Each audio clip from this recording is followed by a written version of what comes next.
Folks, before we start the video tonight, I want to encourage everyone that shows up to this video. It's August or July. I don't know. It's one of the two. August of 2025, and Veterans Day is coming up November the 11th.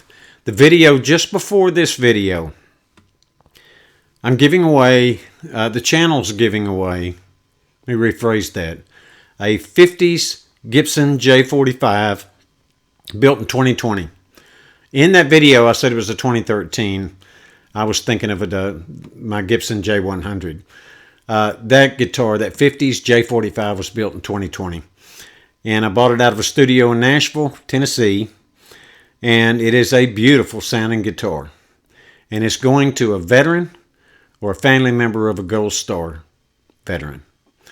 And here's what I'd like for all of you that come to visit the video. I know this, because this is Epiphone, and it's inspired by Gibson custom line, and there's not a wealth of videos out there. Through no talent of my own, probably going to get a lot of views. So I'm asking all of you, you don't have to subscribe to the channel. You don't even have to have a YouTube account. Please go back and watch that video. I give information in there on how to contact me on that video. It's a special email that I set up for that video. And if you know a veteran and you got a story about that veteran, email me after you watch that video at that email address I give in it and tell me their story. If you know a family member of a Gold Star veteran, email me that story. If they've got grandson, granddaughter, son, daughter, whatever, and they want to learn how to play guitar, or they play guitar, and maybe they need a better guitar, email me that person's, the veteran's story, the Gold Star's story, and then I've got 4 folks picked out to review all that, and they'll pick a winner. I'm closing this off October the 15th at midnight Central Time in the U.S., okay? So please go back and watch that video. I give all the details. It's not a long video. I'm not, it's a small price to pay to nominate a veteran or a Gold Star family member. To take 10, 12 minutes, whatever that video is, out of your evening or day, and then share that video. I normally don't ask that. I don't even ask people to like or subscribe. I don't know why they do. But please watch that video. It's the one right before this release. And let's get the word out on this giveaway, and let's get a Gibson 50s J-45 into the hands of a very deserving soul. Well, hey everybody, I appreciate you joining the channel tonight. We're going to talk about the Epiphone Pre-War J-200 rosewood back and sides. This is a brand new guitar, and it's sitting right there. And it's probably one of the most beautiful finishes you're ever going to see on an Epiphone. I'll give you that. I'm going to provide some playing tonight with this, and I'm going to give it a little opinion at the onset. I don't want to cloud your thinking on this. Here's what I will say. If you've not heard of these, so Gibson started out with the Inspired by Gibson line for acoustic guitars in Indonesia. And the Hummingbird, the J-45, and the J-200 with maple back and sides. And that was the Inspired by Gibson line out of Indonesia. I never had a chance to play the J-200 Inspired by Gibson from the Indonesian plant. They're all solid woods. It was maple back and sides, Sitka spruce top, as was or is my Hummingbird out of that same plant, and which is one of my favorite guitars of all time. All solid mahogany back and sides on that Hummingbird, Sitka spruce top, and sweeps me off my feet every time I play that guitar. And I've never played another Hummingbird anywhere. Gibson, I don't care who made the Hummingbird, I have picked up, in my opinion, the sweetest sounding hummingbird ever made. I love that guitar. And you've heard me say that multiple times on the channel if you visited at all. So now, folks, if my opinion matters at all, it probably shouldn't. Think about this for a minute. In around late 2023, 2024, somewhere in that general vicinity, they began moving operations from that leased Samek factory over in Indonesia. They leased that place. And they own a plant in China. Gibson owns that plant. Those are Gibson employees working at that plant. Need to understand that. It's kind of an important piece of the made in China part. And they started building inspired by Gibsons out of that. I believe it's Qingdao. I think the factory code is 15, okay? And they started building the inspired by Gibsons, and they began with just transferring what they were doing in Indonesia and doing it in Qingdao, in that plant that Gibson owns. And I don't know that they'd ever built an acoustic guitar in their life over there. I mean, they had a bunch of inspired by Gibson electric guitars, which they're very well known for, and have just knocked a bunch of those out of the park. I've watched some of those reviews. I'm just not an electric guitar guy that much anymore. Don't misunderstand me. I still love them, but I have little use for an electric guitar these days. If I was playing live shows or something in a band, yeah, I'd be all over it and probably have a collection of them. But that's not me anymore. So when they started with the Inspired By line out of China, Inspired by Gibsons, they just kind of transferred over there and started doing what they did. They changed some things up because I played the Inspired by Gibson Hummingbird that came out of that Qingdao China plant, if I'm saying that right, the name of the place. It was a much lighter weight, which I liked. I'm going to admit I liked it. But the tone was completely different. It wasn't a bad tone. It was a good tone. Sounded good, but it didn't sound like my Indonesian-made Hummingbird. And, folks, there is a complete difference between Inspired by Gibson and just a Hummingbird Pro, let's say, out of, from Epiphone. Those guitars typically have laminate back and sides. These Inspired by Gibson lineup that they've put out, they're all solid wood. Okay, so keep that in mind. So I've had several people say, well, I got a Hummingbird and I only paid $450 for it. Well, not if you bought it new. If you bought it new and you paid $450 for it, you probably bought a Hummingbird Pro. Laminate back and sides. Nothing wrong with that. You like that guitar and you love it, I'm all for you. You saved yourself a little money, and you got the guitar you like, and that's great. But you can't mistake that for the Inspired by Gibson Hummingbird J-45 or J-200. Those are all solid wood. Well, they moved all that over to China, and I personally think they had a lot of QC issues coming out of that plant to begin with, because I'm not convinced they ever built an acoustic guitar in their life in that plant. And so everyone I picked up in a guitar store was like I was picking up a $200 guitar. And, the action was terrible on it. A bunch of them had neck angle issues that I played. The thing they had going for them was they were lightweight. And the tone that you could drag out of it was a nice tone. But I have played many Gibson Hummingbirds that sounded better than that. I've never played a Gibson Hummingbird that sounds better than the Inspired by Gibson Hummingbird I bought out of that Indonesian plant. Well, it appears that Epiphone now has their act together a little better, and they have developed a line called the Inspired by Gibson Custom. And they have a J-200, they have Hummingbird, they have a Hummingbird Studio, I think. The J-200 is a pre-war J-200, by the way, and also a 1957, I believe. Somebody can correct me in the comments if I'm wrong. Reproduction, and then they have the Banner J-45, which Paul Georgia has told me that he played that Banner J-45 and put it up against a Gibson J-45 and said he liked it better. He said it had more depth, it was rich, which, I'm a huge Gibson J-45 guy. I love those guitars. I've owned many over the years, and they've got a signature sound that I've never heard replicated. So I'm interested to test Paul's theory, and I'm looking forward to that. But I trust Paul. He said that's an awesome guitar. I believe him.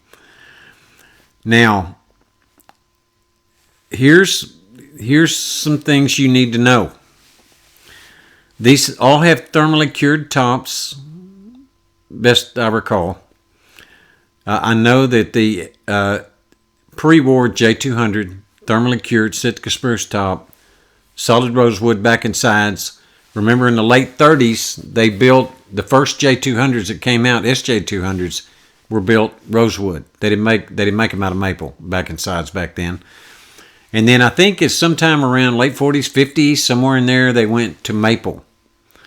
And that became their signature model on the J-200s, were maple back and sides, solid maple back and sides. So what they're patterning, is that even a word? Patterning this Epiphone pre-war inspired by Gibson custom, which is built in a custom shop over there in China. What they're patterning it after, hope I never have to say that word again, is the Gibson SJ Pre-War 200, okay? Which had rosewood back and sides, and that's solid rosewood, and that's what this is. I've never seen anybody put out an SJ-200 that other than Gibson, that was near this beautiful of a finish on a guitar.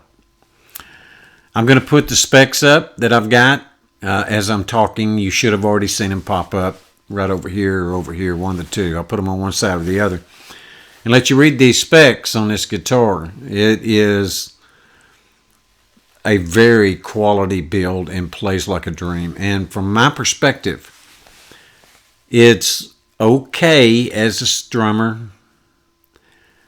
It's outstanding as a fingerstyle guitar.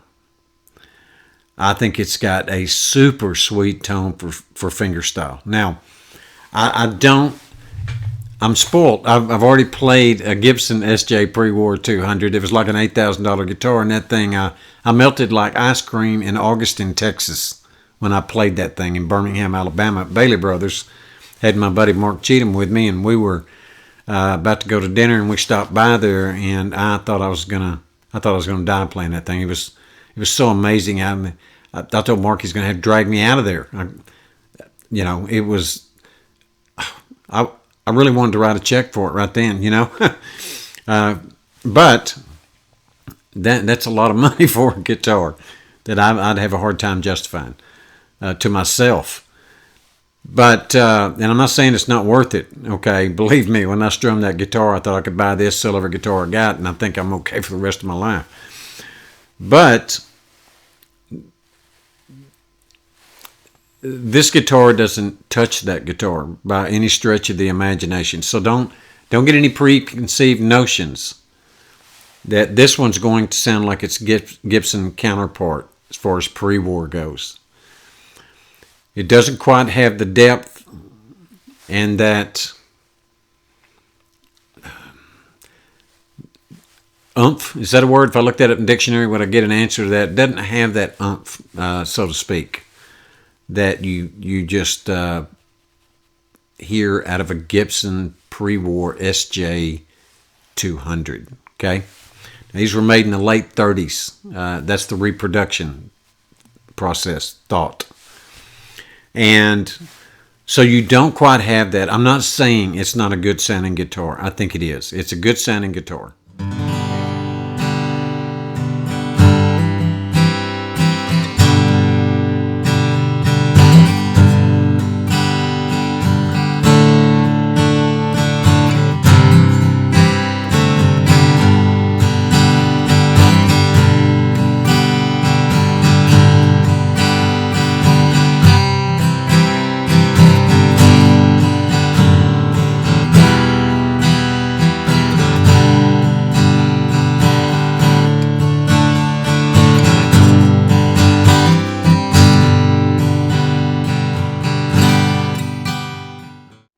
It is a great sounding bare fingerstyle guitar.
Now,